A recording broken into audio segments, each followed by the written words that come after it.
Hey guys, we're back out here on the sawmill. Got some Tamarack to cut today, also known as larch, I believe. Cutting some 2x6s and 1x6s for a small deck. We got a trade going on here, so I'm trading some milling and some of these boards for a slab processor to cut all my slab wood into firewood. We'll see how this wood cuts. It's supposed to be really good in the weather, so hope it works out well for this.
So we got all the 2x6s that we needed.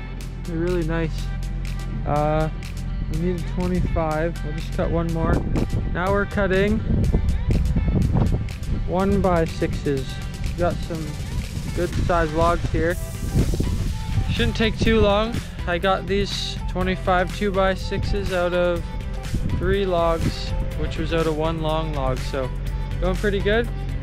Got these goggles on because the wind is right in my face here.